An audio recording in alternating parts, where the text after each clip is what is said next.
Hello नमस्कार साथियों, स्वागत है आप सभी का हमारे गुरुकुलम के ऑनलाइन क्लासेज में। कैसे हैं आप सभी और कैसी चल रही है आप लोगों की पढ़ाई।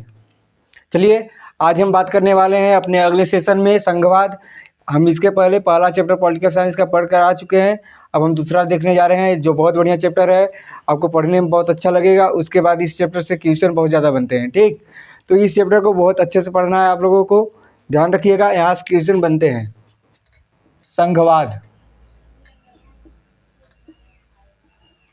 ठीक, संघवाद क्या है इसके बारे में हम जानते हैं, लेकिन इसके पहले हम जानते हैं संघवाद ही क्यों।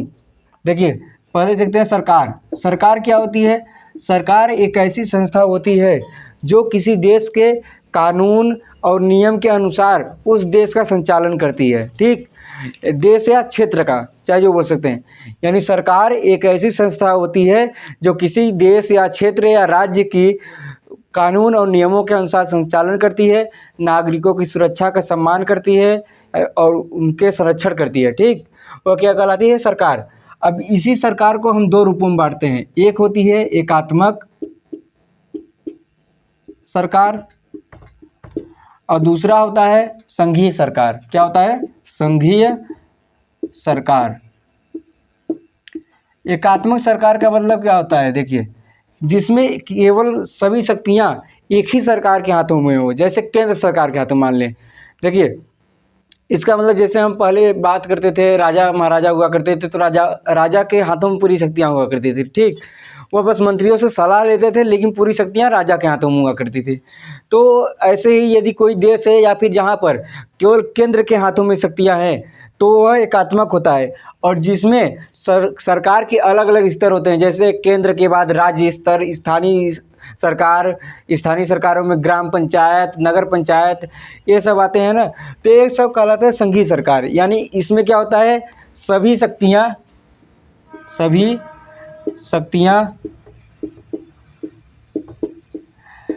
केंद्र के अधीन। ठीक, इसमें क्या होता है? शक्तियां सरकार के स्तर पर बढ़ जाती हैं, अलग अलग स्तर पर शक्तियों का बंटवारा।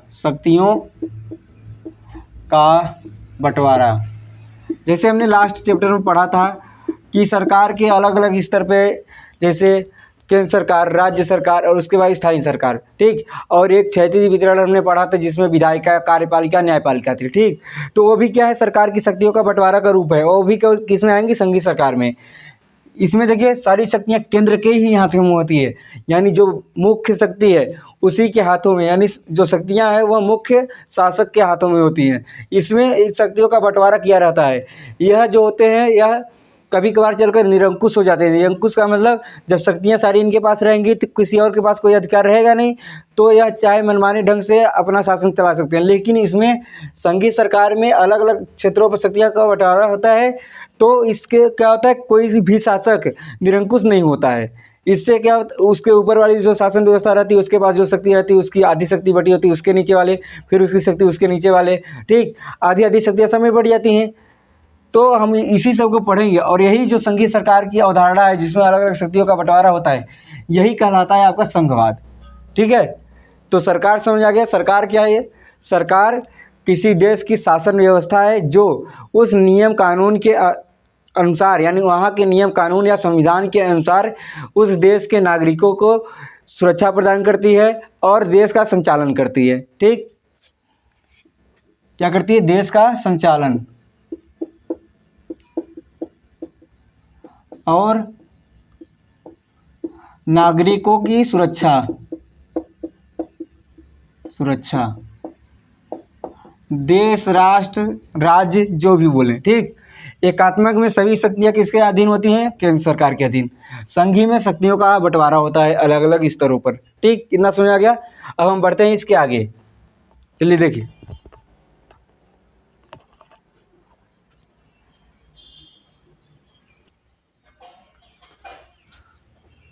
देखिए, अब हम पढ़ेंगे संघवाद के बारे में।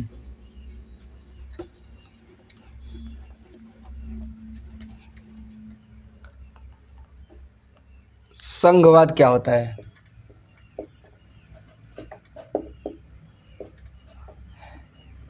या फिर हम बात करें संघीय शासन व्यवस्था क्या होती है। ठीक, शासन की ऐसी व्यवस्था जिसमें सरकार की या फिर किसी देश की शक्तियां जो है अलग अलग समुदाय अलग अलग स्तरों पर बटी होती हैं। यानी किसी देश में शासन की शक्तियां अलग अलग सरकार की अलग अलग स्तरों पर बटी होती हैं, उसे क्या कहते हैं? संघवाद। ऐसी शासन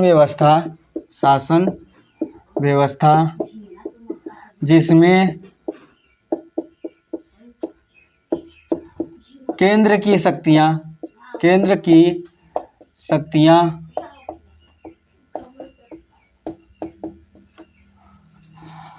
अलग अलग स्तर की सरकारों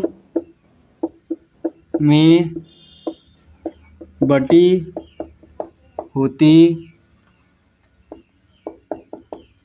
होती हैं। यानी जो शक्तियाँ होती हैं अलग अलग स्तर की सरकारों में बटी होती हैं। ठीक, यही क्या होता है? संघवाद कहलाता है। अब संघवाद की अवधारणा के अनुसार इसमें देखिए, भारत में हमारे 3 प्रकार की शक्तियों का बंटवारा पाया जाता है। एक होता है केंद्र सरकार, भारत में नहीं लगभग सभी देशों में। ठीक, एक केंद्र सरकार, दूसरा उसके नीचे आता है राज्य सरकार, राज्य सरकार के नीचे आता है आपका स्थानीय सरकार। स्थानीय सरकार में ध्यान रखिएगा 2 नाम आ सकते हैं, एक ग्राम पंचायत और दूसरा आता है नगर पंचायत। यानी स्थानीय सरकार में 2 भाग होते हैं। ठीक, अब देखिए संघवाद के बारे में समझ गए कि जिसमें केंद्र की शक्तियां अलग अलग स्तरों पर सरकार के अलग अलग स्तरों पर बांट दी जाती हैं। इसमें क्या होता है कि केंद्र सरकार, राज्य सरकार, स्थानीय सरकार, यह तीनों जो होती हैं यह एक दूसरे के प्रति जवाबदेही नहीं होती है। एक दूसरे के प्रति जवाबदेही मतलब कि राज्य सरकार यदि कोई कार्य कर रही है कि ज़रूरी नहीं है कि केंद्र सरकार के ही सलाह से करे। शिक्षा की नीति जैसे देखिए, यूपी का अपना अलग शिक्षा नीति है। यूपी बोर्ड में अलग नियम पैटर्न, अलग क्वेश्चन आते हैं। ठीक, एमपी में अलग होता है और आपका बिहार बोर्ड का अलग होता है, राजस्थान बोर्ड का अलग होता है। यानी ये सब राज्य सरकारें हैं। कैसी हैं राज्य सरकारें? यह अपने हिसाब से कार्य चलाती हैं। ठीक, यह सरकार की केंद्र सरकार को जवाबदेही नहीं होती है कि केंद्र सरकार से यह नहीं पूछ के करेंगे कि हम क्या करें। ठीक है, तो कुछ भी बहुत सी ऐसी नीतियाँ होती हैं जिसमें दोनों का साथ होना जरूरी होता है, अभी आगे बताएंगे। लेकिन इसमें क्या होता है, कुछ ऐसे क्षेत्र बांटे गए हैं इनके कार्यों को बंटवारा हम कल पढ़ेंगे तब समझेंगे अच्छे से। तो इनके कार्यों को बंटवारा कुछ ऐसा बांटा गया है कि जो कुछ नीतियां हैं या जो कुछ कार्य हैं जो केवल राज्य सरकार ही करती है, जो केवल यही करती है, और कुछ ऐसे होते हैं जो दोनों मिलकर करते हैं। ठीक, तो इसमें जैसे देखिए शिक्षा बोर्ड में, शिक्षा क्षेत्र में यूपी बोर्ड का अलग, एमपी बोर्ड का अलग। उसके बाद हम बात करें सीबीएसई, देखिए यह जो होता है केंद्र सरकार के अंतर्गत आता है। किसके अंतर्गत? केंद्र सरकार। सीबीएसई बोर्ड पूरे देश में एक ही प्रकार का होता है। ठीक, तो यह केंद्र सरकार में ही आता है, लेकिन जो यह अलग अलग स्टेट के बोर्ड हैं वह राज्य सरकार के अंतर्गत आते हैं। ठीक है, इतना समझ गए? तो शिक्षा की नीतियाँ कुछ ऐसी होती हैं जो राज्य सरकार अपने ऊपर निर्धारित करती हैं, यानी कुछ और भी नीतियाँ होती हैं। तो यही चीज़ है। अब देखिए संघवाद की विशेषताएं क्या हैं उसे पढ़ रहा है। संघवाद की विशेषताएं देखिए, इसमें क्या होता है, पहला विशेषता सरकार का जो स्तर है एक न होकर, यानी एक ही सरकार नहीं होती, केंद्रीय सरकार बस नहीं होती, इसमें अलग अलग स्तरों की सरकार होती है। यानी सरकार 2 या 2 से अधिक स्तर पर बटी होती है।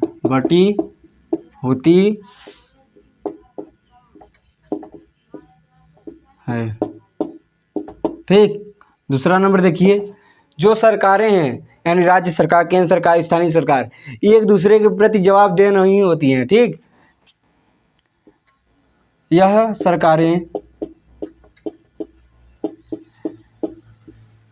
एक दूसरे के प्रति जवाबदेह, जवाबदेह का मतलब होता है कि उनसे पूछकर कार्य करना,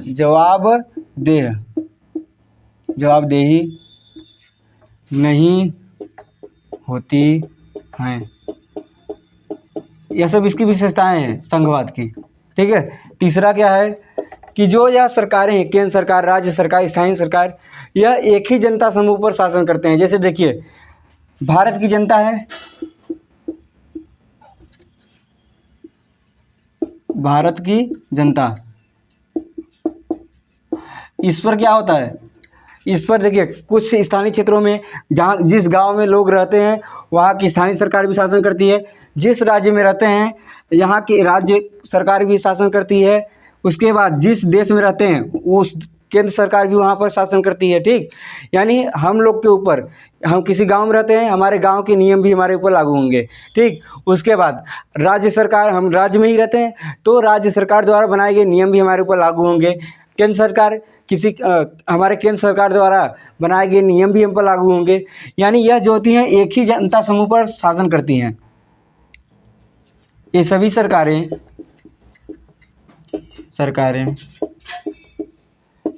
एक ही जनता समूह पर शासन करती हैं और जनता के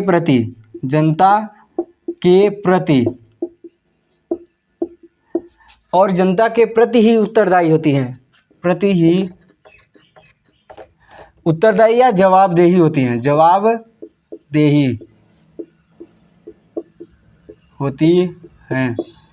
यानी यहाँ पर देखिए, जो एक दूसरे के प्रति नहीं होती है, एक दूसरे के प्रति जवाबदेही नहीं होती है, एक दूसरे से कोई मतलब नहीं होता, लेकिन जनता पर शासन करती हैं। और जनता, कोई सवाल पूछना है जनता को, किस हिसाब से आप कार्य कर रहे हैं, हमारे यहाँ विकास नहीं हो रहा है, तो यह जनता को जवाबदेही होती है, जनता इससे सवाल पूछ सकती है। ठीक, लेकिन इस तरह की सरकारों का एक दूसरे पर कोई अधिकार नहीं होता, यानी कोई नियंत्रण नहीं होता है। तो इतना नोट कीजिए। इसके बाद और भी हम देखते हैं अभी और विशेषताएँ हैं।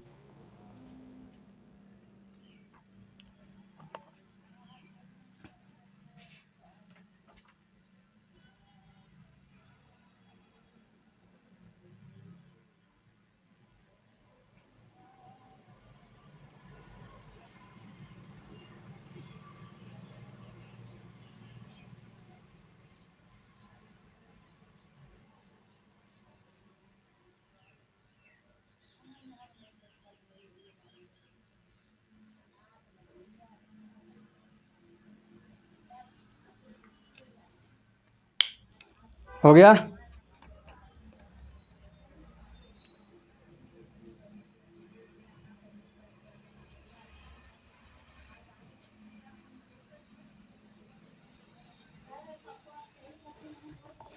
चलिए देखिए, अगला विशेषता हम देखते हैं, चौथा नंबर।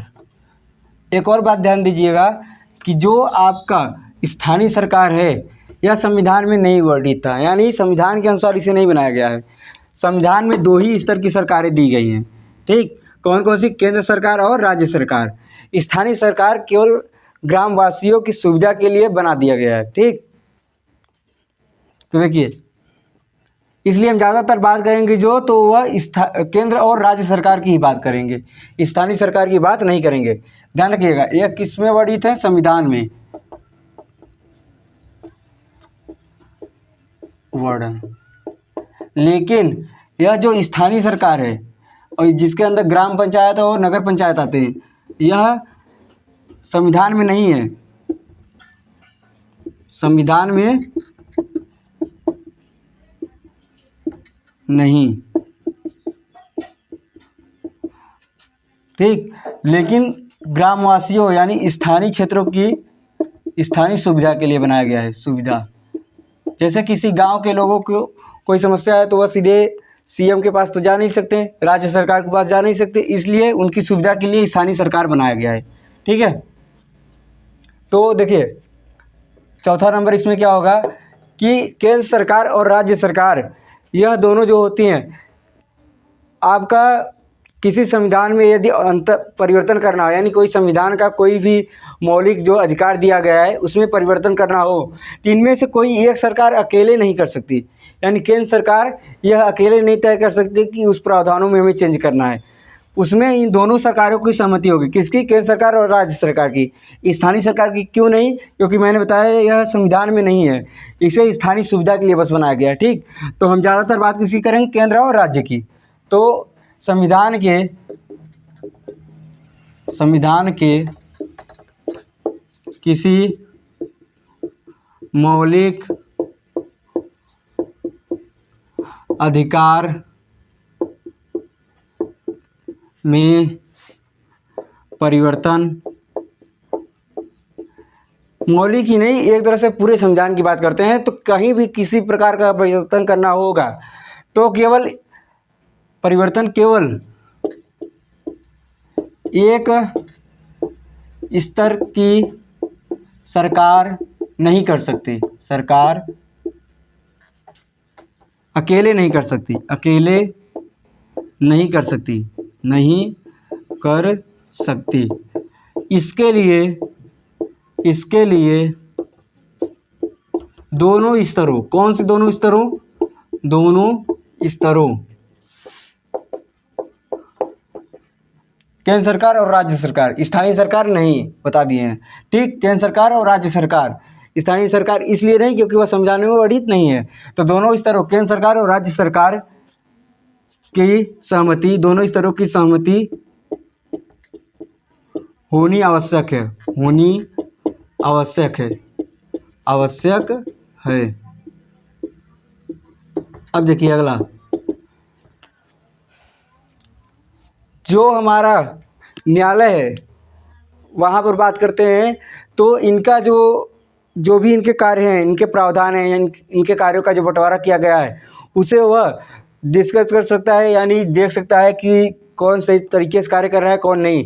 और इनके बीच किसी भी कार्य को लेकर विवाद होने पर, इनके अधिकारों के बीच विवाद होने पर सर्वोच्च न्यायालय उसका समाधान करता है। ठीक, तो ये आपने नोट कर लिया। संविधान के किसी मौलिक अधिकार में परिवर्तन के लिए केवल एक ही स्तर की सरकार नहीं कर सकती। ठीक, इसके लिए दोनों स्तरों की सरकार की सहमति जरूरी है, इसको नोट कीजिए।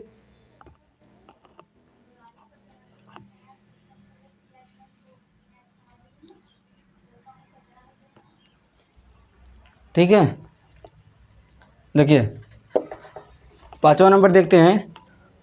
अदालतों को संविधान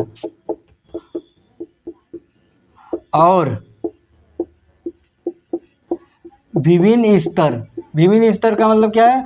इन सभी स्तर की सरकारों का। चलिए इसको हटाते हैं। ठीक, अदालतों को संविधान और विभिन्न स्तर की सरकारों के अधिकारों की व्याख्या मतलब कि डिस्कशन कर सकती है अदालत, इसके देखकर डिस्कशन कर सकती है कि संविधान में कोई, संविधान के अनुसार जो हो रहा है, मतलब संविधान में जो लिखा है उसके विपरीत तो नहीं चल रहा है कोई। और उसके बाद जो इसके स्तरों की सरकार के अधिकार हैं, इनके अधिकारों पर डिस्कशन कर सकती है। कोई अधिकारों में जो अपने गलत कार्य नहीं कर रहा है, कि जो अधिकार दिए गए हैं उसके अलावा कोई कार्य तो नहीं कर रहा है। ठीक, तो उसकी व्याख्या कर सकती है। व्याख्या करने का अधिकार है किसको? अदालतों को अधिकार है। और जो सर्वोच्च न्यायालय है, यानी इनके बीच और इनके बीच, किसके बीच? दोनों स्तर की सरकारों के बीच, इनके बीच अधिकारों के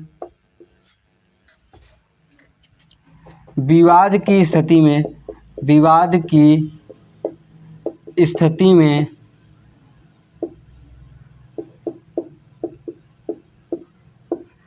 सर्वोच्च न्यायालय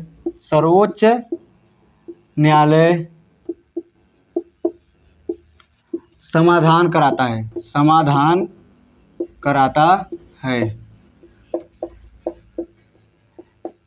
इसका मतलब ये है कि अदालतों में इनके जो संविधान और इनके विभिन्न स्तर के जो सरकार है, इनके अधिकारों का वो व्याख्या करने का अधिकार है।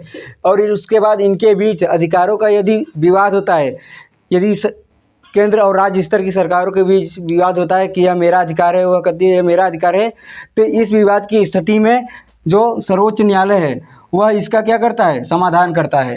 ठीक, तो यह आपकी पांचवा विशेषता हो गया संघीय सरकार की। 5 हो गया। इसको आगे देखते हैं, इसको लिखिए।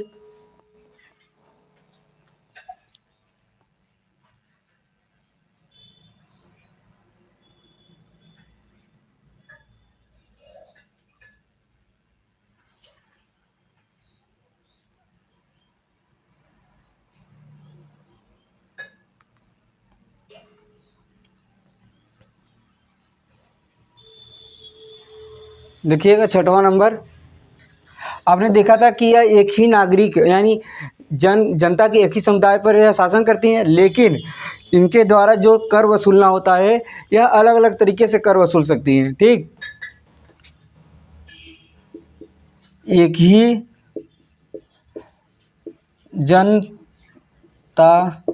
ही जनता पर शासन, परंतु कर वसूलना अलग अलग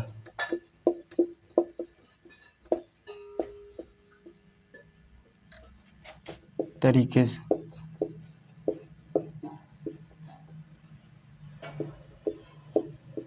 यानी एक ही जनता पर शासन करती है, परंतु इनका कर वसूलने का अलग अलग तरीका होता है। कोई जैसे केंद्र सरकार जो कर वसूलेगी वह अपने उसके राज्य कोष में जमा होगा, यानी उसके राजकोष में जो भी उसका वित्तीय खजाना होता है वहाँ पर जमा होगा। राज्य सरकार जो कर वसूलेगी वह उसके वित्तीय खजाने में जमा होगा, ऐसे होता है। ठीक, तो एक ही जनता पर शासन करती है, परंतु जो भी कर होते हैं वह यह अलग अलग तरीके से वसूलते हैं।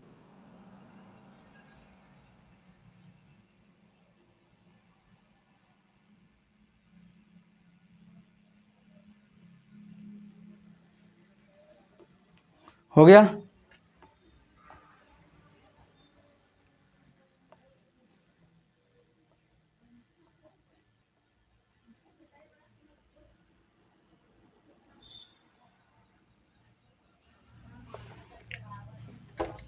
चलिए देखिए, 6 नंबर हो गया। 7 नंबर,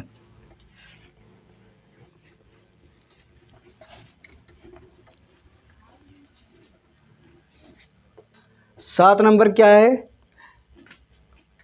कि इनका जो वित्तीय स्वायत्त है, वित्तीय स्वायत्त का मतलब कि इनके पास जो खर्च चलाने के लिए पैसे कहाँ से आएंगे, यानी वित्तीय स्वायत्त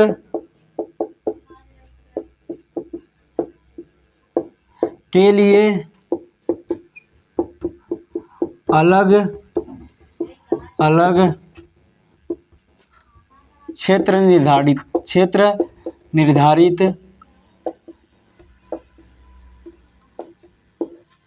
किए गए हैं। यानी ये अलग अलग क्षेत्रों से अपना पैसा प्राप्त करती हैं। वित्तीय स्वायत्त का मतलब होता है खुद का राजकोष में मतलब कि पैसे को इकट्ठा करना। ठीक, 8वां नंबर देखिए, संघीय शासन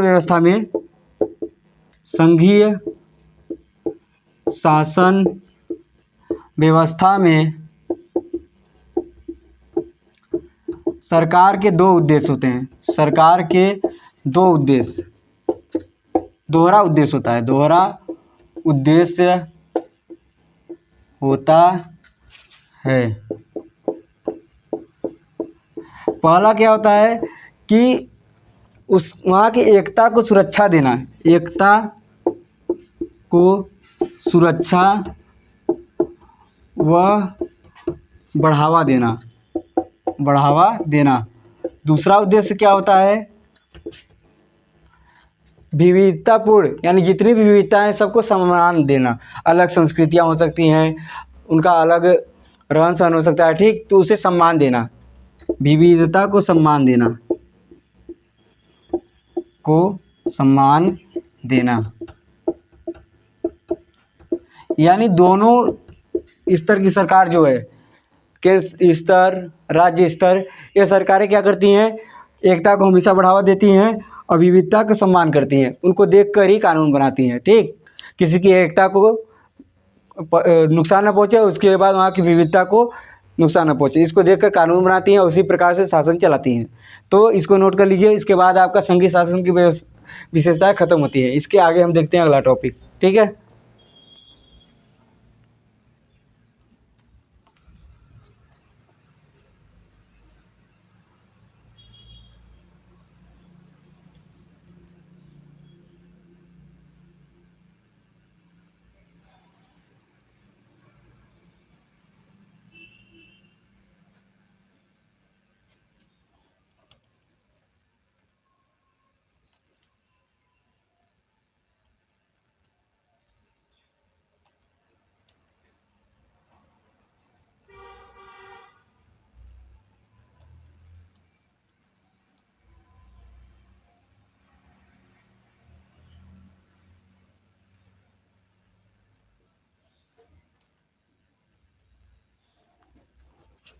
चलिए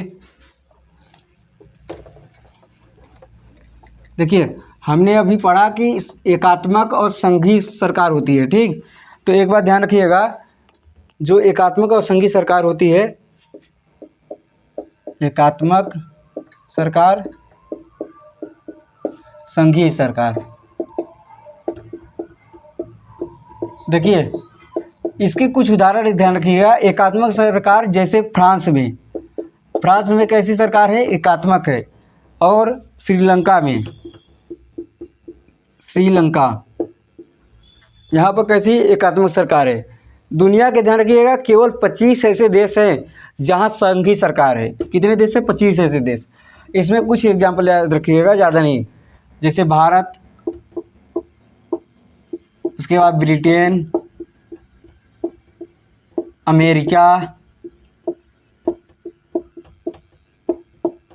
बेल्जियम। बेल्जियम के बारे में हमने पढ़ा था कहानी कि उसने अलग अलग स्तर पर सरकारों को बांटा था, इसलिए बच गया। लेकिन श्रीलंका को हमने देखा था, उसने ऐसा नहीं किया था, ठीक। तो एकात्मक सरकार के एग्जाम्पल फ्रांस और श्रीलंका, और संघीय सरकार भारत, ब्रिटेन, अमेरिका, बेल्जियम। यही इतने ही याद रखने हैं। तो और इसके एग्जाम्पल, इसके तो समझ लीजिए 25, दुनिया में जितने देश हैं उसमें से केवल 25 देशों में संघीय शासन व्यवस्था है, बाकी सब में कैसी है, एकात्मक, ठीक। इस बात को ध्यान रखिएगा। लेकिन हमें एग्जाम्पल में केवल इतने याद रखने हैं, क्योंकि हमें इतने में से ही पूछा जाता है। रीज़न यही है कि आपके बुक में जो भी नाम दिए गए हैं उनमें से यही देश ज़्यादा दिए गए हैं, इसलिए इन्हीं देशों से लेकर ज़्यादा पूछता है, ठीक है। तो चलिए इसको लिख लीजिए।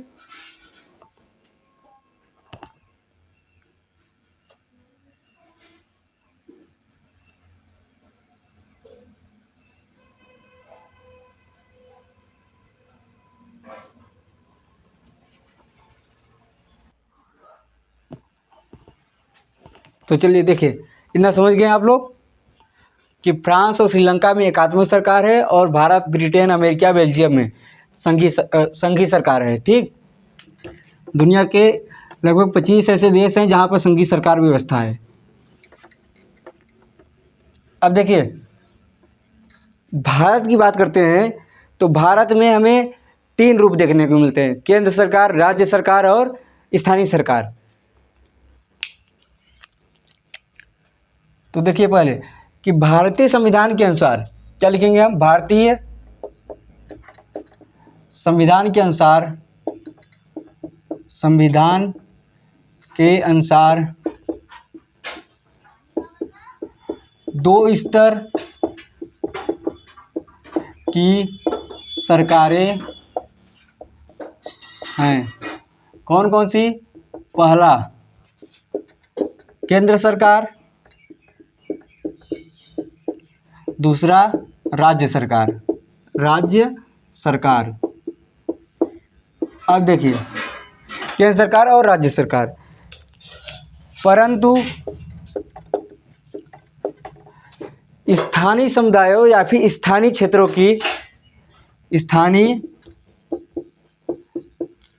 समुदायों या क्षेत्रों की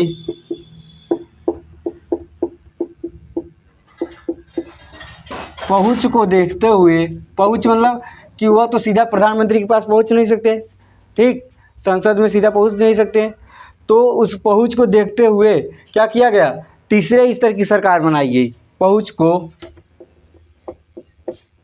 देखते हुए तीन स्तरीय सरकार बनाई गई। कौन कौन सी? देखिए, पहला तो यही था केंद्र सरकार, तीन स्तरीय सरकार में पहला केंद्र सरकार था, ठीक, वह वैसे ही रहा। दूसरा क्या हुआ आपका, राज्य सरकार। तीसरा क्या हुआ, एक तीसरा जोड़ दिया गया इस मिलाकर, ठीक, या दो स्तर की तो थी, लेकिन इनमें एक तीसरा जोड़ दिया गया, कौन सा, स्थानीय सरकार। लेकिन संविधान में देखिए इसका वर्णन नहीं है, यानी संविधान के अनुसार दो ही स्तर की सरकारें हैं। इसमें स्थानीय सरकार में ग्राम पंचायत यानी गांव के स्तर पर, जैसे गांव के मुखिया, ग्राम पंचायत कामा नगर पंचायत, ग्राम पंचायत या नगर पंचायत, नगरों की बात करते हैं, ठीक, तो ग्राम पंचायत और नगर पंचायत। तो देखिए संघवाद में हमने आज संघवाद क्या होता है उसकी, और उसके बाद एकात्मक शासन व्यवस्था, संघीय शासन व्यवस्था, संघात्मक शासन व्यवस्था की विशेषताएं। उसके बाद हमने देखा कि भारत में किस प्रकार की शासन व्यवस्थाएं, यानी 3 प्रकार की हैं, ठीक। इसके आगे की चीज़ें हम देखेंगे कि इनका जो तीनों है, इनका कार्यों का बंटवारा कैसे होता है, यानी केंद्र सरकार, राज्य सरकार और स्थानीय सरकार, इनके बीच कार्यों का बंटवारा किस प्रकार से होता है, ठीक। तो आज के लिए इतना ही रखते हैं इस वीडियो में। इसके बाद अगले वीडियो में हम देखेंगे कि इनका कार्यों का बंटवारा कैसे किया जाता है। तो चलिए आज के लिए धन्यवाद, और इतना ज़रूर पढ़ के आइएगा, इसके बाद का आगे का चीज़ें समझ में आएगी आप लोगों को। चलिए धन्यवाद।